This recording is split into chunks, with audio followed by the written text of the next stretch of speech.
amandman ovlašćeni na član 5. ovog zakona. Ja mislim da bi kolege sa druge strane trebale da budu zahvalne, jer sam ipak ispao korektan, nisam naveo ime i prezime osobe koja je poslala ovo pismo, da ne budemo baš toliko neuljudni prema toj osobi, ali pismo postoji, ako neko bude hteo može da ga dobije. Što se tiče člana 5, Poslaniče, u amandmanu radi se o ciljevima održivog razvoja Ujedinjenih član 5, nacija, predsedavajuća. što svakako nije pismo iz Vrbasa. Član 5, predsedavajuća. Nema, pukovniku, ko da piše, verujte mi, morat ćete o amandmanu. Član 5, ja sam ovlašćen i pričam o članu 5 zakona. Niste...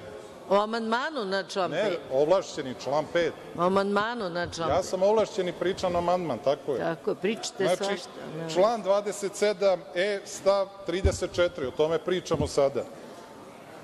Pričamo o članu 5. Ministarstvo unutrašnjih poslova, Ministarstvo odbrane, Bezbednosno-informativna agencija, Uvaženi poslaniče, iako ste iz grupe Dveri, važe pravila za sve. Ovde se radi o održivom razvoju, ciljevima održivog razvoja Ujedinjenih nacija, što ovo pismo koje pokušavate da pročitate svakako ne sadrži u sebi.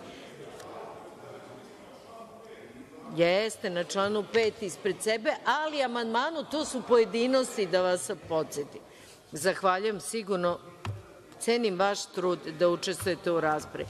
Na član 5 amandman